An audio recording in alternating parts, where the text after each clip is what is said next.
Plane ভাত দিয়েছে, ডাল দিয়েছে, পোলাও, ধোকার ডালনা দিয়েছে, পাঁচমিশালি তরকারি দিয়েছে। এই যে দেখতে পাচ্ছেন দুই ধারে আছে দুটো সিংহ, তো এটা সিংহ দুয়ার। বাড়ি থেকে সন্দেশ আনলে কি পুজো দেওয়া যাবে না? এখান থেকেও নিতে পারি, বাড়ি থেকেও আনা যেতে পারে। হরে কৃষ্ণ কৃষ্ণ কৃষ্ণ হরে হরে, হরে রাম রাম রাম হরে হরে, হরে কৃষ্ণ কৃষ্ণ কৃষ্ণ। ঘড়ির কাঁটায় এখন 8:30। সবাইকে গুড মর্নিং। আজকে আমি যাচ্ছি পুরীর আদলে বানানো একটি মন্দির, যে মন্দিরটি আমাদের কলকাতাতে অবস্থিত। শুনেছি মন্দিরটি পুরীর আদলে একেবারে বানানো হয়েছে এবং কেমন সেটা দেখার খুবই ইচ্ছা হচ্ছে আমার।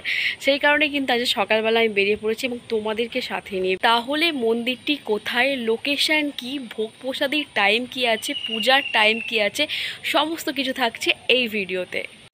আজকে মন্দিরের লোকেশন খিদিরপুর। অনেক জায়গা থেকে খিদিরপুরে আসার বাস রয়েছে। ডায়মন্ড থেকে ধর্মতলাগামী যে কোনো বাসে উঠে মোমিনপুর নেমে ওখান থেকে খিদিরপুর যেতে হবে। অন্যান্য জায়গা থেকে খিদিরপুরে আসার বাসের ডিটেলস আমি সমস্ত কিছু ডেসক্রিপশানে দিয়ে দেব। যদি ট্রেনে করে আসতে চান তাহলে শিয়ালদা ও মাঝেরহাট থেকে খিদিরপুর স্টেশনে আসা যায়। খিদিরপুর স্টেশন থেকে মন্দিরের দূরত্ব 4 থেকে 5 মিনিট। এই রাস্তাটা দিয়েই হচ্ছে আমি আসলাম, আর এই যে মন্দিরের গেট। চলুন তাহলে ভেতরে ঢুকি। মন্দিরে প্রবেশ করব তার আগে আমাকে জুতোটা রাখতে হবে। এই যে বাঁদিকে হচ্ছে জুতো রাখিবার জায়গা, তো এখানে হচ্ছে জুতোটা রেখে দেবো। এই যে দেখতে পাচ্ছেন নিচেও কিন্তু জুতো রাখা যায় এবং এর ওপরেও কিন্তু এরকমভাবে র্যাক করা আছে, এই র্যাকেও কিন্তু জুতো রাখা যায়। মন্দিরের ডান দিকে রয়েছে মা বট মঙ্গলা মন্দির। এই যে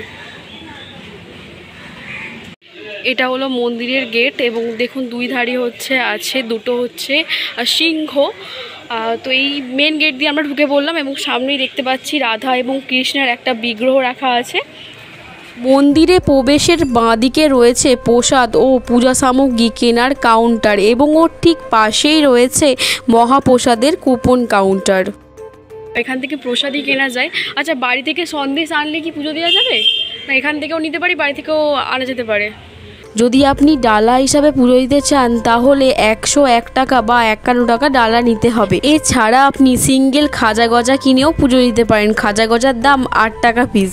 ধূপ, মোমবাতি, চাঁদমালা, ফুলমালা, কলা ইত্যাদি পূজার সামগ্রী পাওয়া যায়। আচ্ছা, এটা হচ্ছে মহাপ্রসাদের কুপন। তো আমার বুকিং ছিল, আমি এবার গিয়ে কথা বলবো। বলছিলাম দাদা, আমার একটা বুকিং ছিল মহাপ্রসাদের। মনিকা মাঝি নামে একটা বুকিং ছিল। মাঝি গতকাল বুকিং করেছিলাম। একজন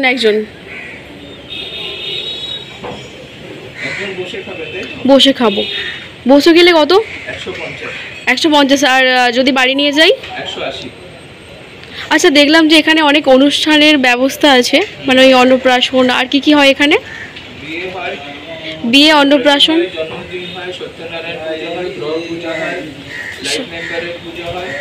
আচ্ছা আচ্ছা।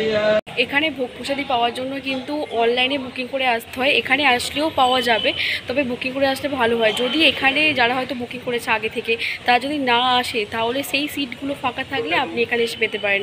আর সবথেকে বেস্ট হবে বাড়ি থেকে বুকিং করে আসা। ভোগ প্রসাদের কুপন নেওয়া হয়ে গেছে। যদি আপনি এখানে বসে খান তাহলে কিন্তু 150 টাকা, আর যদি আপনি বাড়ি নিয়ে যান তাহলে সেক্ষেত্রে কিন্তু 180 টাকা, 30 টাকা কন্টেনার চার্জ। মন্দির প্রতিদিন খোলা থাকে সকাল 6টা থেকে দুপুর 1টা এবং বিকেল 4টে থেকে রাত 9টা।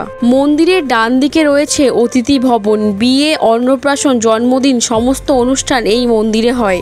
মহাপ্রসাদ ও যে কোনো অনুষ্ঠান বুকিংয়ের জন্য আমি কল নাম্বার ডেসক্রিপশানে দিয়ে দেবো, আপনারা চেক করে নেবেন। সিঁড়ি আর এই যে সাইডে এখানে হচ্ছে ফুল রাখা আছে। এখান থেকেও কি ফুল কিনে পুজো দেওয়া যায়? আচ্ছা আচ্ছা, পুজো দেওয়ার জন্যই রাখা আছে। আচ্ছা, তো এই মন্দিরের সিঁড়ি, এই সিঁড়ি দিয়ে একদম ওপরে চলে যাব।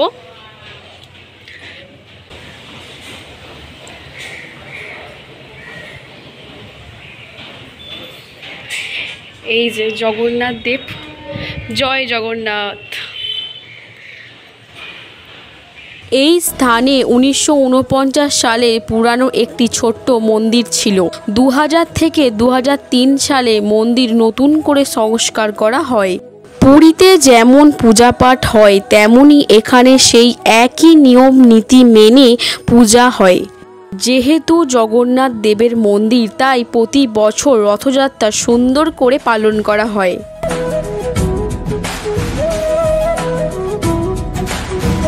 মন্দিরের এই সুন্দর সুন্দর কাজগুলো দেখুন, এইগুলো কিন্তু কাঠের নয়, একেবারে হচ্ছে আপনার পাথর মনে হচ্ছে আমার, পাথরের কাজগুলো কত সুন্দর।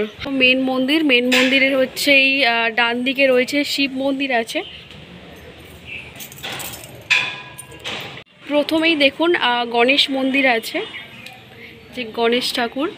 তারপরে হচ্ছে আমাদের দ্বিতীয় মন্দির, মানে এইগুলো হচ্ছে আমি দেখাচ্ছি বাঁ দিক থেকে যে মন্দিরগুলো পড়বে, এটা হলো মেন মন্দির। আর এই মেন মন্দিরের হচ্ছে বাঁ দিক থেকে আসলে তারপরে সেকেন্ড হচ্ছে আছে সরস্বতী মন্দির, মা সরস্বতী। তৃতীয় মন্দির আছে হনুমান মন্দির, জয় বজরংবলী। এবং চতুর্থ মন্দির হচ্ছে বিমলা মন্দির, বিমলা মা। মন্দিরটা কিন্তু খুবই সুন্দর এবং দেখতেই পাচ্ছেন পুরীর জগন্নাথের যে চূড়া আছে সেই চূড়া আদলেই আর কি বানানো, এবং ওই ওপরে আছে সিংহ। আর এই যে দেখতে পাচ্ছেন, এবং অনেকটা জায়গা নিয়ে কিন্তু দেখুন। মন্দিরের ঠিক পিছনেই রয়েছে এরকম একটা বড় বেল গাছ, এই যে দেখতে পাচ্ছেন মানত করে হচ্ছে সুতো বেঁধে দিয়ে গেছে এই বেল গাছে। মন্দির যেহেতু 6টায় খুলে যায়, তো 6টার পরে এসে আপনি পুজো দিয়ে দিতে পারেন। আর ভোগ প্রসাদী গ্রহণের জন্য আপনাকে অপেক্ষা করতে হবে, দুপুর 1টার সময় ভোগ প্রসাদী দেওয়া হয়। এই মুহূর্তে আমরা পেয়ে গেছি জগন্নাথ মন্দিরের একজন দর্শনার্থীকে। আপনার এই মন্দিরে এসে কেমন লাগছে? দেখুন, আমি হচ্ছি উড়িষ্যার লোক। আচ্ছা। আমি এখন কলকাতায় রিলোকেট করেছি, কিন্তু উড়িষ্যায় জন্ম থেকে আমরা জগন্নাথের ভক্ত। আচ্ছা আচ্ছা। জগন্নাথ আমাদের ইষ্ট দেবতা। হুম। তো যখনই আমরা যেহেতু আমি আর্মির ব্যাকগ্রাউন্ড থেকে আসছি, সারা ইন্ডিয়াতে আমরা ঘুরে বেড়াই এবং পোস্টিং থাকি, যেখানেও যাই আমরা সেখানে গিয়ে জগন্নাথের মন্দিরকে খুঁজে বেড়াই। আচ্ছা। কলকাতায় এই জগন্নাথের মন্দিরের সঙ্গে আমি অনেক দিন থেকেই লিপ্ত।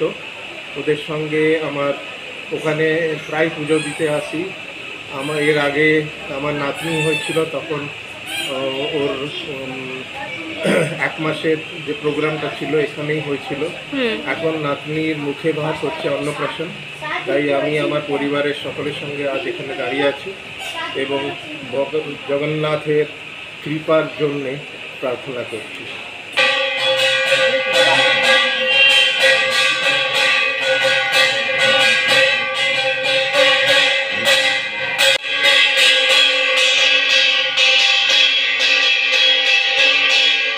দুপুর 12টায় জগন্নাথ দেবকে অন্নভোগ দেওয়ার পর মন্দিরের দরজা বন্ধ করে দেওয়া হয়।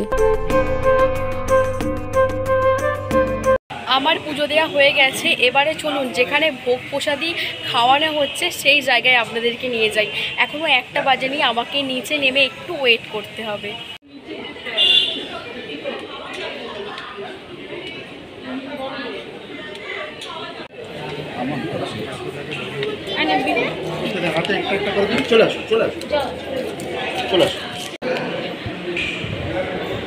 এটা হচ্ছে মহাভোগ খাওয়ার জায়গা। দেখুন পুরোটাই কিন্তু একেবারে এসি, খুব সুন্দর, খুব বড় জায়গা। সবাই মাত্র বসে পড়েছি, এবার পাতা দিয়ে গেল, আর জায়গাটা ভীষণ বড় জায়গা।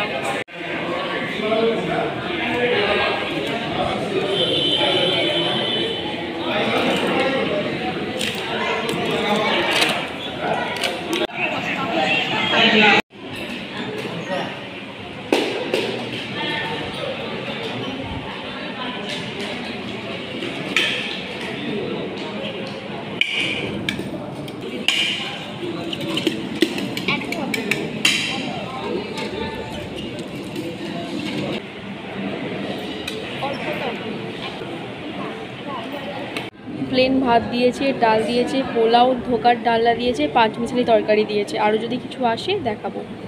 লাস্টে দিয়ে গেছে এই চামের চাটনি আর হচ্ছে এই পায়েস। প্রসাদী গ্রহণ কমপ্লিট, এবার আমার বাড়ি ফেরার পালা।